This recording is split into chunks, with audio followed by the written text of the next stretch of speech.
Akala mo siguro tama ang ginagawa mo, itinatago sa ref ang mga paborito mong pagkain para hindi masira. Pero paano kung sabihin ko sa iyo na ang ugali na yon ay maaaring palihim na naglalagay sa utak mo sa panganib, lalo na habang tulog ka? Dramatic pakinggan, alam ko, pero may koneksyon na hindi halata sa pagitan ng mga pagkaing pinalamig natin at ang mga silent strokes na bigla na lang dumadapos sa mga taong nasa edad natin, kadalasan walang babala. Tanong ko lang sa iyo, naglagay ka na ba ng leftover pizza sa ref para may makain ka mamaya? O nilagay mo sa ref ang mga kamatis at saging para hindi masira? Mukhang walang masama, pero ang ilang mga pagkaing malamig, lalo na yung mataas sa asin, taba o refined carbs, ay pwedeng magpakitid ng mga ugat, magpalapot ng dugo at tahimik na magpataas ng risk ng stroke habang tulog ka. Hindi ko naman sinasadya na takutin ka. Sana lang may nagsabi sa atin ito noon pa kasi habang tumatanda tayo, nag-iiba na ang pagtanggap ng katawan natin sa pagkain.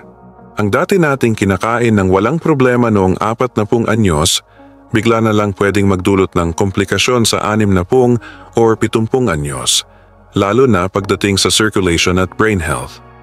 Hindi naman ibig sabihin nito na itigil mo na ang mga paborito mong snacks o itapon mo lahat ng laman ng ref mo. Ang punto dito ay maging aware. Alamin kung aling mga pagkain ang pwedeng lihim na nakakasama sa puso at utak mo kapag pinalamig at kung bakit mas delikado kapag malamig ang kinain mo. Ngayon, pag-usapan natin ang unang pagkain na posibleng mas nakakasama pa kapag malamig at baka magulat ka kung ano yon. Bago tayo magsimula, kung hindi ka pa subscribed, mag-subscribe ka na at i-on ang bell notification para hindi mo makaligtaan ang mga susunod na videos. At i-comment sa ibaba kung saan lugar ka nanonood para alam namin kung saan umabot ang video na ito. Ngayon simulan na natin. Number 7. Tomatoes. Oo, yung mga makulay at makatas na prutas na madalas nating ginagamit sa salads, sandwiches at sauces, ang mga kamatis. Pero alam mo ba na kapag itinago mo sila sa malamig na temperatura tulad ng ref, may maliliit na pagbabagong nagaganap na hindi alam ng karamihan? Ang lamig kasi ay nagpapabawas sa kanilang natural na antioxidants, lalo na ang lycopene mo na siyang tumutulong labanan ang pamamaga sa mga ugat mo. Bakit ba importante ito? Kapag bumaba ang antioxidants sa katawan, mas kaunti ang panlaban mo sa inflammation. At kapag nagkaroon ng pamamaga sa linya ng mga arteries, lalo na habang tulog ka sa gabi, pwedeng tumaas ang risk ng maliliit na blood clots o iritasyon sa maliliit na ugat. Para sa mga taong may mataas na cholesterol o mahinang circulation, delikado ito.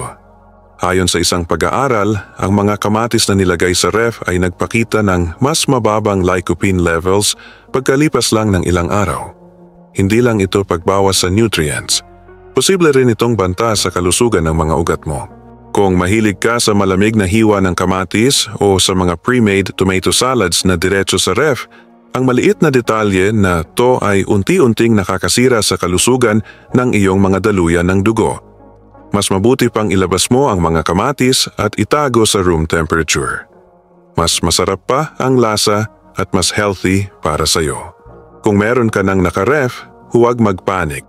Basta simulan mo nang baguhin ang paraan ng pag-iimbak mo. At ngayon, pag-usapan naman natin ang isa pang paborito na pwedeng hindi pala maganda sa circulation mo. Number 6. Bananas. Ang saging, isang masustansya at potassium-rich na prutas na pinagkakatiwalaan natin nang walang pag-aalinlangan. Pero dito nagiging komplikado ang mga bagay-bagay. Kapag itinago mo ang saging sa ref, lalo na ng matagal, ang lamig ay pwedeng magpabago sa texture nito at bahagyang magkaroon ng epekto sa mga ugat mo. Para sa mga matatanda na may mahinang circulation, hindi lang basta lasa ang problema dito. Ang importante ay kung paano tumutugon ang katawan mo sa malamig at dense na pagkain. Ang malamig na saging ay pwedeng magdulot ng bahagyang vasoconstriction. Ibig sabihin, ang mga ugat mo, lalo na yung maliliit, ay pwedeng bahagyang mag-constrict o kumipot. Ngayon, kung ang mga ugat mo ay hirap na dahil sa edad, gamot, or chronic conditions tulad ng diabetes, Ang simpleng pagkipot na ito ay pwedeng magdulot ng malaking epekto sa blood flow mo lalo na sa gabi. Ayon sa isang pag-aaral, ang mga cold-sensitive na pagkain ay pwedeng magdulot ng increased peripheral resistance. Sa mas simpleng salita, mas pinapahirapan nito ang puso mo para itulak ang dugo sa mga kumikipot na ugat. Hindi naman ito biglaang delikado, pero kung mangyari ito sa gabi, habang nakahiga ka at natural na bumababa ang blood pressure mo, pwedeng magdulot ito ng pagkahilo, leg cramps, or mas malala pa, isang vascular event. Ano ang mas magandang gawin? Itago mo na lang ang saging sa room temperature. Kung gusto mo naman malamig, hiwain mo muna bago ilagay sa ref bago kainin, imbes na matagal na naka-refrigerate. Mas magiging maayos ang puso mo at ang mga ugat mo. Ngayon, pag-usapan naman natin ang isang classic sa ref na bihira nating pag-isipan ng 2 beses. Kung napanood mo pa rin to at nakatulong sa iyo ang mga impormasyong ito, comment mo lang sa baba ang number 2 para malaman kong nandito ka. At kung hindi ka pa nakasubscribe, sana isubscribe mo na at i-on ang notification bell para hindi ka makaligtaan ng mga susunod pang videos. Ang suporta mo ang nagpapatuloy sa amin para makagawa ng dekalidad na content na makakatulong sa iyo. Now, tuloy na tayo sa susunod. Number 5. Leftover pizza. Ang pizza, ang go-to comfort food ng marami, at ang mga tira ay madalas itinatago sa ref para sa kinabukasan. Pero ito ang hindi alam ng karamihan. Ang malamig na pizza ay hindi lang basta convenient, kundi isang hidden threat din sa iyong dugo, lalo na kapag gabi. Isipin mo kung ano ang nasa isang hiwa nito: refined flour mula sa crust, saturated fats galing sa cheese at meat toppings, at kadalasan ay mataas din sa asin. Ang kombinasyong ito, lalo na kung malamig pa, ay pwedeng magpalapot ng dugo at magdulot ng stress sa iyong mga ugat habang tulog ka. At ang mataas na triglycerides ay hindi nagpapahinga lang. Pinababagal nito ang daloy ng dugo at ginagawang mas malapot ang dugo mo. Parang pagtulak ng pulot sa isang straw, ganyan ang hirap na dinaranas ng iyong mga ugat. Mas nakakabahala pa, habang tulog ka, natural na bumabagal ang circulation ng katawan mo. Kung ang dugo mo ay mas makapal at mabagal na dahil sa malamig at greasy na tirang pizza, mas tumataas ang posibilidad ng pagbuo ng clots. Ito ang isang paraan kung paano ang isang tila harmless na midnight snack ay pwedeng magpataas ng risk ng stroke. Ano ang pwedeng gawin? I-reheat mo muna ang pizza kung talagang gusto mo, o mas mainam, palitan mo na lang ng mas magaan bago matulog. Hindi dapat maging kapalit ng iyong morning health ang late night cravings mo. Ngayon, pag-usapan naman natin ang isa pang paboritong pagkain na madalas nakatambak lang sa ref. Number 4, fried chicken. Ang fried chicken, malutong, nakakabusog, at halos laging napupunta sa ref kapag may natira pagkatapos ng hapunan. Pero may hindi ka alam. Kapag ito ay lumamig na, ang mantikang ginamit sa pagprito ay nagsisimulang mag-oxidize. Ang ibig sabihin nito, ang mga taba ay nagiging mas masamang compounds na pwedeng mang-irita sa iyong mga blood vessel nang hindi mo namamalayan. At kapag kinain mo ang malamig na leftover na drumstick, lalo na sa gabi, ang mga oxidized fats na ito ay hindi lang basta dumadaan sa sistema mo. Nagdudulot sila ng inflammation. Ayon sa clinical review, ang mga reheated o malamig na fried foods ay naglalaman ng lipid peroxides, mga sangkap na kilalang sumisira sa endothelial function. Ito yung manipis na linya ng iyong mga ugat na responsable sa pagpapanatiling flexible at malapad ang mga ito. Habang tumatagal, ang pinsalang ito ay nag-iipon, nagpapastiff ng iyong mga ugat at nagpapataas ng tsansa ng blockage. At kung ang iyong mga blood vessel ay medyo worn out na dahil sa edad or conditions tulad ng hypertension, ang dagdag na irritation na ito ay pwedeng maging huling straw na magdudulot ng dysfunction. Para sa maraming seniors, lalo na ang mga nasa edad 60 pataas, ang isang gabi ng poor circulation na dulot ng ganitong mga pagkain ay pwedeng magpataas ng tsansa ng clot formation habang tulog. Kesyo sa malamig na fried chicken, tanggalin ang breading at painitin ng bahagya ang karne. O kaya isamahan ito ng mga gulay para mabalanse ang epekto. Hindi naman ibig sabihin na kailangan mong i-give up ang mga pagkaing mahal mo.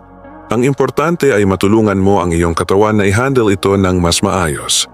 At ngayon, pagtuunan naman natin ng pansin ang isa pang chilled favorite. Kung gusto mo ang topic ng video na ito, mag-comment ng mabuhay sa comment section. Kung hindi ito ang inaasahan mo, mag-comment ng 0 para ma-improve ko pa at makagawa ng mas magagandang video na akma sa iyong pangangailangan. Ngayon, ipagpatuloy na natin. Number 3. Mayo-based salads. Ang mga mayonnaise-based na salad, tulad ng egg salad, tuna salad, o kahit yung mga deli-style macaroni mixes, ay mukhang harmless, malamig, creamy, at madaling kainin. Pero kapag nakatago sa ref ng mahigit 1 o 2 araw, maaari silang maging silent threat sa kalusugan ng iyong mga ugat. Bakit kaya? Dahil ang kombinasyon ng protein at fat, kapag napalamig ng matagal, ay maaaring mag-develop ng microtoxins na nakakairita sa blood vessels at nakakasagabal sa malusog na circulation. Ayon sa pananaliksik, ang mga chilled protein fat mixtures tulad ng mayonnaise at itlog ay mainam na lugar para sa slow bacterial activity at chemical degradation. Kahit hindi pa amoy o hitsurang sira, ang mga compound na ito ay maaaring pumasok sa iyong sistema at magdulot ng mild inflammation, lalo na sa mga delikadong microvessels sa utak at puso. Dagdag pa rito, ang mga salad na ito ay madalas mataas sa sodium at preservatives na maaaring magdulot ng slight pero significant na fluid retention at blood pressure fluctuations habang tulog ka. Para sa mga matatanda, ito ay recipe para sa poor vascular recovery habang natutulog. Isang panahon na dapat nagpapahinga at nagpapagaling ang katawan, hindi naglalaban sa inflamasyon. Narito ang simpleng payo, gumawa ng mas maliliit na portion ng mga salad na ito at kainin agad habang fresh. Kung lagpas 48 oras na ito sa ref, mas mabuting itapon na lang. Lagi itong ilagay sa airtight containers para maiwasan ang oxidation at exposure sa temperature changes. Handa ka na ba para sa isa pang nakakagulat na katotohanan? Number 2. Mashed potatoes. Malambot, creamy, at madalas nating makita sa hapagkainan ang mashed potatoes. Pero may hindi ka alam. Kapag ito ay naitago na sa ref at lumamig, nagbabago ang starch nito. Sa siyensiya, tinatawag itong retrogradation. Isang proseso kung saan ang luto ng starch ay nagiging mas mahirap para sa katawan na tunawin. Para sa mga matatanda, ang pagbabagong ito ay maaaring magdulot ng pagka-bloated, mabagal na pagtunaw ng pagkain, at reduced blood flow lalo na sa oras na naghahanda ang katawan para matulog. Ayon sa pag-aaral, ang mga lamig na starch, tulad ng nasa refrigerated mashed potatoes, ay nagdudulot ng mas maraming gastrointestinal fermentation. Ang ibig sabihin nito, mas maraming hangin sa tiyan, mas maraming discomfort, at sa ilang tao, kahit mild inflammatory response pa. Kapag inflamed o mabagal ang iyong digestive system, maaari itong magdulot ng extra pressure sa circulatory system, lalo na sa abdominal area at lower extremities. Maaring maramdaman mo ito bilang mabigat na pakiramdam sa mga binti, hirap makarelax bago matulog, o kaya'y putol-putol na tulog dahil sa tensyon sa tiyan. At kung may existing vascular issues ka na, ang mabagal na circulation na ito ay maaaring magpahirap pa sa pagdaloy ng dugo sa mga kumikipot o humihinang ugat. Kesyo sa pag-reheat ng malamig na mashed potatoes mula sa ref, gumawa ng mas maliliit na portion na hindi na kailangang itago, o kung kailangang i-refrigerate, dagdagan ng olive oil kapag iniinit. Nakakatulong ito sa digestion at sumusuporta sa heart health. At ang pinakahuli na dapat nating siguraduhin na hindi inilalagay sa ref na paniguradong sisira sa kalusugan nyo kapag napabayaan sa inyong ref. Kung nanonood ka pa rin at nakatutulong sa iyo ang mga insight na ito, mag-comment ng number 6 sa baba para malaman kung nandito ka. At kung hindi ka pa nakakasubscribe, mag-subscribe ka at i-on ang bell para hindi mo makaligtaan ang aming mga video. Ang suporta mo ay tumutulong sa amin na makagawa pa ng magandang content para sa iyo. Ngayon, tuloy na tayo. Number 1. Cold pasta salads. Madalas itong hit sa mga potluck, summer barbecue, o simpleng tirang lunch.